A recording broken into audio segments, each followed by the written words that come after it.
Hello, everyone, and welcome back to another episode of our Fast English Talk. I'm Jason, and as always, I'm really happy to have you here with us today. If you are listening right now, I just want you to know something very important. You are not alone in your English learning journey.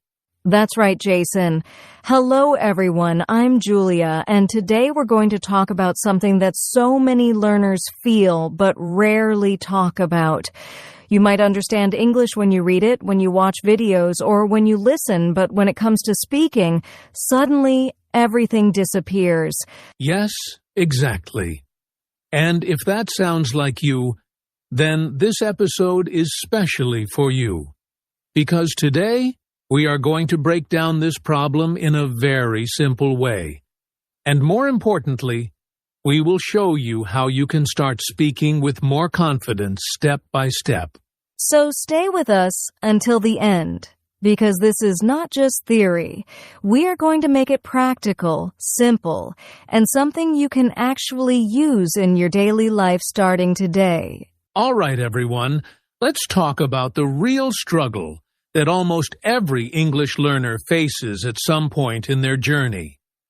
You can understand English very well. You watch movies, you listen to podcasts, maybe you even understand teachers in class. But when someone suddenly asks you a simple question in English, your mind just goes completely blank. Yes, Jason, and this is actually very frustrating for learners. Because inside your mind you're thinking, I know this word, I understand this sentence, I've heard it many times before, but when it's your turn to speak, nothing comes out. It feels like your brain just freezes for a moment. Exactly. And many learners start thinking something is wrong with them, but the truth is, it's not about intelligence. It's not about how smart you are. It's about how your brain has been trained. Most learners spend years just listening, reading, and memorizing, but very little time actually speaking. And that creates a big gap, because understanding English is a passive skill. You receive information, but speaking is an active skill. You have to produce language instantly without time to think too much, and that's where the problem starts for most people. Right. And another big reason is fear. Fear of making mistakes. Fear of being judged. Fear of saying something wrong. So even when you know the answer, your confidence blocks your voice. And that's why so many learners say, I understand English, but I can't speak it. But the good news is, this is not permanent. It's just a stage. And once you understand why it happens, you can start fixing it step by step. Now, let's go a little deeper into the real reason behind this problem. Because once you understand it clearly, everything starts to make sense. The truth is, most learners think speaking English is about knowing more words or memorizing more grammar rules. But that's not the main issue. Exactly, Jason.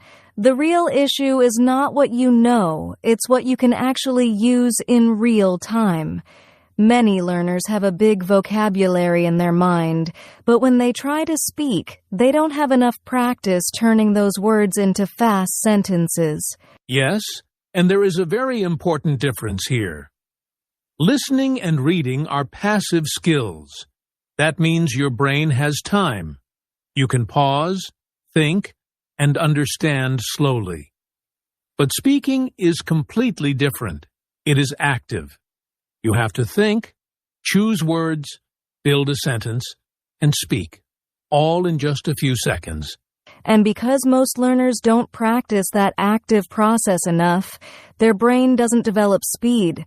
So even simple questions feel difficult, not because they are hard, but because the brain is not trained to respond quickly in English. Another important reason is translation. Many learners first think in their native language, then try to translate into English in their head. But real conversation doesn't give you that time. So everything becomes slow and confusing. And let's not forget confidence. Even if you know the answer, fear can block your speaking ability. You start worrying about grammar mistakes, pronunciation, or what people will think, and that pressure stops your natural flow. So, when we combine all of this, lack of speaking practice, translation habit, and fear, we get the real reason. Your brain simply hasn't been trained for fast English speaking yet. But the important message here is this. It is not a permanent problem. It's just a skill that needs training, and in the next parts, we will show you exactly how to train your brain to start speaking naturally and confidently. Now, let's talk about something very important that can completely change how you see your English learning journey. The difference between knowing English and using English. Because many learners believe that if they understand grammar rules and know a lot of vocabulary, then they should automatically be able to speak fluently. But in reality, that's not how it works. Yes, Jason. And this is where many students get stuck for years. They study English for a long time. They know meanings of words. They understand sentences. They can even pass exams. But when it's time to speak, they hesitate, they pause, and sometimes they completely stop. Exactly. Because knowing English is like storing information in your brain. But using English is like taking that information out instantly and turning it into real communication. And that second part is what most learners never practice enough. Right. Think about it like this. If you know how to swim in theory, that doesn't mean you can actually swim in water. You need real practice. You need to enter the water, move your body, and train yourself. English is exactly the same. You don't just learn it in your mind. You must use it in real time. And another key point is speed.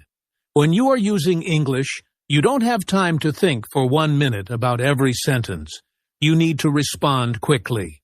That speed only comes from practice, not from reading or memorizing. So the real goal should not just be, I want to understand English. The goal should be, I want to use English comfortably in real conversations. Because fluency is not about how much you know. It's about how naturally you can use what you know. And once learners understand this difference, everything starts to change. They stop overstudying and start practicing more. And that's the real shift that leads to fluency. All right, everyone. Now we've reached the most important part of today's episode. Because understanding the problem is useful.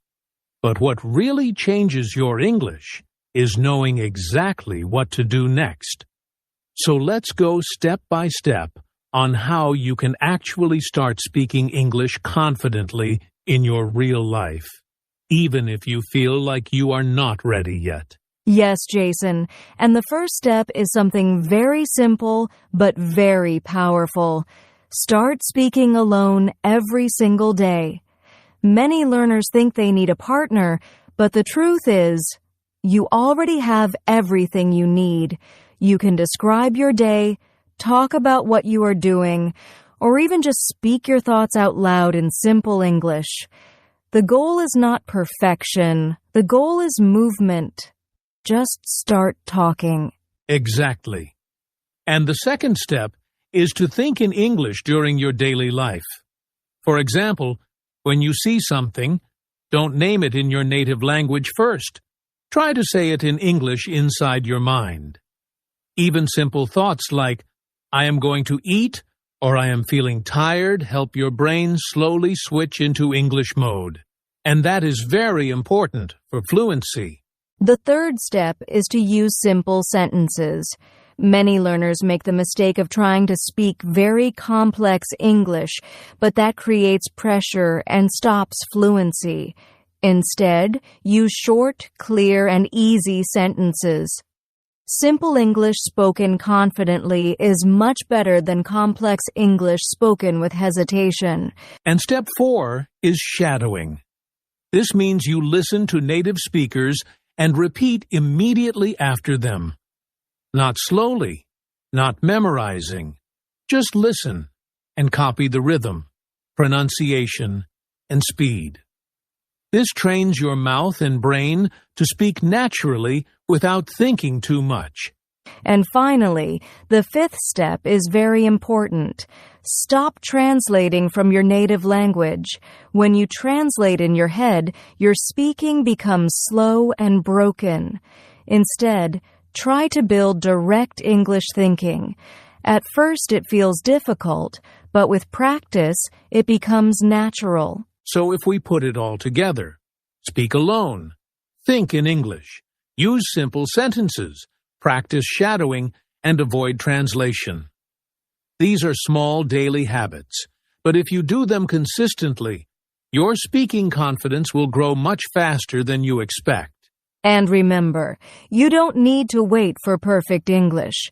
You just need to start using the English you already know, because confidence doesn't come before speaking, it comes because of speaking. All right, everyone, now let's make this very practical. Because many learners listen, understand, and feel motivated. But they still don't know what real English speaking actually looks like in daily life. So, Julia, let's show them a simple, real conversation they can use in everyday situations. Yes, Jason, and we will keep it very simple, natural, and easy to copy. Imagine two friends meeting each other in the morning. Hi, Julia. Good morning. How are you today? Good morning, Jason. I'm doing well, thank you. How about you? I'm good, too.